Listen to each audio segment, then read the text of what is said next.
Assalamualaikum warahmatullahi wabarakatuh. Perkenalkan, nama saya Melisa Hidayat dengan nomor pokok mahasiswa 222 121 041. Nah, di sini saya akan sedikit mengulas dan sedikit menjelaskan mengenai rangkuman yang telah saya buat tentang hakikat menulis. Nah, yang pertama yaitu ada pengertian menulis. Menulis adalah kegiatan memikirkan, menggali, dan mengembangkan suatu ide sambil menuliskannya. Menulis pada dasarnya merupakan suatu bentuk komunikasi berbahasa verbal yang menggunakan simbol-simbol tulis sebagai mediumnya. Nah, sebagai kegiatan berbahasa, menulis memiliki sejumlah fungsi dan tujuan sebagai berikut.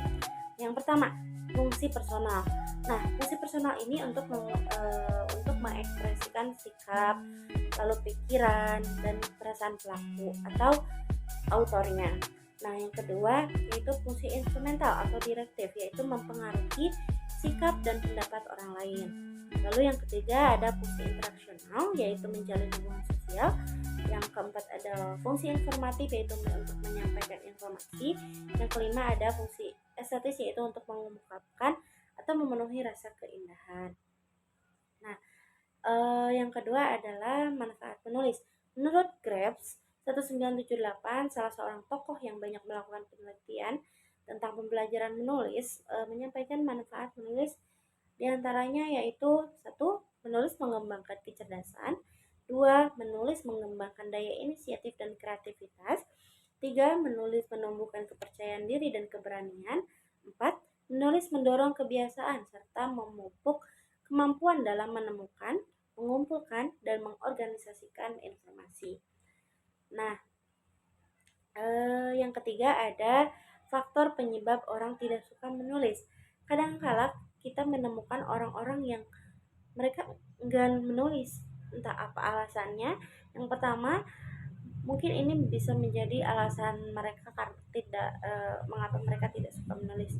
Yang pertama, enggan menulis karena tidak tahu untuk apa ia menulis. Lalu yang kedua, enggan menulis karena merasa tidak berbakat dalam menulis. Yang ketiga, enggan menulis karena merasa tidak tahu bagaimana menulis. Nah, adapun kekeliruan tentang menulis, yaitu menulis itu mudah. Menulis adalah suatu keterampilan, yaitu kemahiran. Nah, di dalamnya tentunya harus didukung oleh kemampuan dan kecakapan kita dalam menguasai hal tersebut seperti itu. Karena menulis itu juga harus didasari oleh pengetahuan dan tentunya kemahiran kita dalam menulis. Dan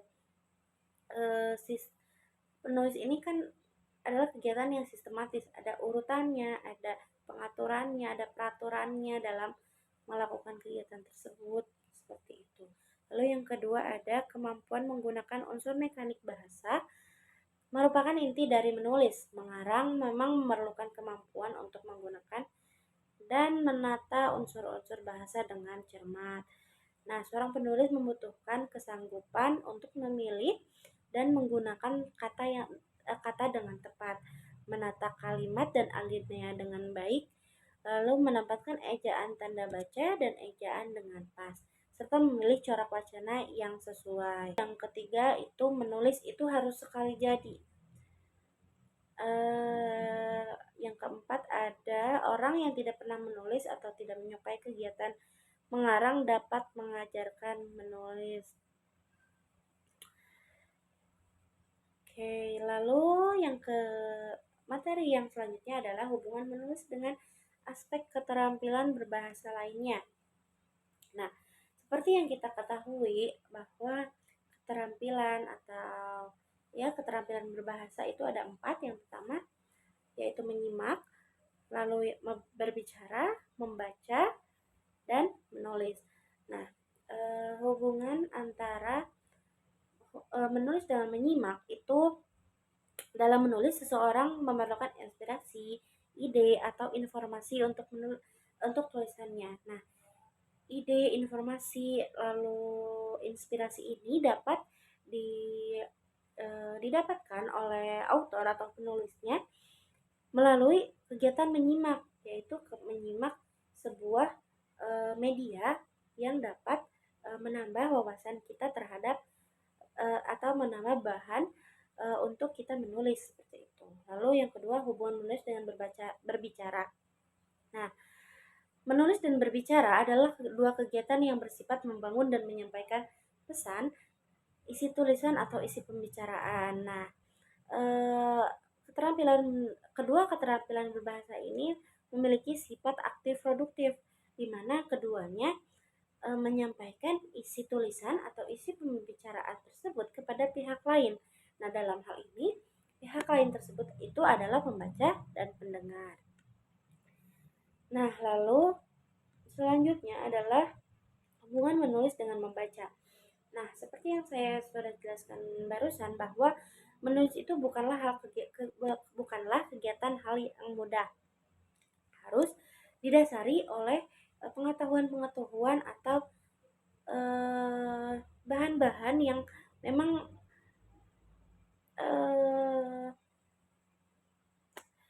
memang mendukung tulisan tersebut. Nah, Goodman dan kawan-kawan itu pada tahun 1987 dan Tierney pada tahun 1983 dalam Tompkins dan Hawkinson 1995 menyatakan bahwa membaca dan menulis merupakan suatu kegiatan yang menjadikan penulis sebagai pembaca dan pembaca sebagai penulis seperti itu. Selanjutnya yaitu adanya berbagai pendekatan menulis. Nah, pendekatan menulis yang pertama yaitu pendekatan frekuensi.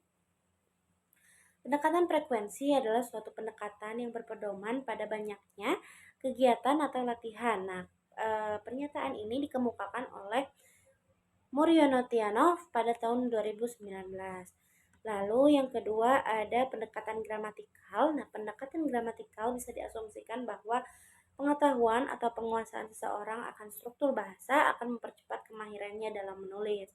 Pernyataan ini dikemukakan oleh Foot dan Gill pada tahun 1986. Lalu yang ketiga ada pendekatan koreksi. Nah, pendekatan koreksi berkeyakinan bahwa banyaknya koreksi, kritikan, masukan yang diperoleh penulis akan tulisannya akan mempercepat penguasaan kemampuannya dalam menulis. Nah, lalu yang keempat ada pendekatan formal.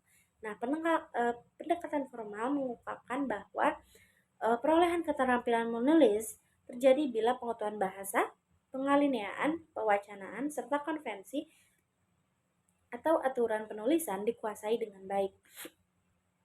Lalu adapun tahap pra penulisan. Nah, dalam menulis tentunya ada hal-hal yang harus disiapkan. Nah, menurut Prout dan Gill pada tahun 1986, tahap persiapan ini merupakan fase mencari, menemukan, dan mengingat kembali pengetahuan atau pengalaman yang diperoleh dan diperlukan penulis. Tujuannya adalah untuk mengembangkan isi serta mencari kemungkinan-kemungkinan lain dalam menulis sehingga apa yang akan dituliskan dapat disajikan dengan lebih baik dan tulisan yang disampaikan juga lebih mengena kepada pembaca. Nah, prapenulisan ini terdiri dari beberapa kegiatan. Yang pertama yaitu menentukan topik. Menentukan topik ini sangat penting sekali ya ketika kita akan menulis. Lalu yang kedua menentukan tujuan menulis. Nah, yang dimaksud dengan tujuan penulisan di sini ialah apakah tulisan kita ditujukan untuk menghibur, apakah untuk menginformasikan, lalu untuk mempengaruhi sikap atau pendapat pembaca. Nah, dengan kita menentukan tujuan ini, kita akan lebih mudah gitu untuk menulis seperti itu. Lalu yang ketiga, memperhatikan sasaran karangan. Nah, Britton menyatakan bahwa keberhasilan menulis dipengaruhi oleh ketepatan pemahaman penulis terhadap pembacanya. Nah, pemahaman itu akan membantu penulis untuk memilih informasi serta cara penyajian yang sesuai dengan pembacanya. Lalu yang keempat ada mengumpulkan informasi pendukung seperti yang saya tadi bilang bahwa tanpa informasi yang mendasari hasil atau karya tulisan kita akan dangkal terhadap pengetahuan seperti itu. Lalu yang kelima ada mengorganisasikan ide dan informasi. Nah, sekian pemaparan rangkuman mengenai materi hakikat menulis dan juga pendekatan yang ada dalam kegiatan menulis. Terima kasih atas perhatiannya. Wassalamualaikum warahmatullahi wabarakatuh.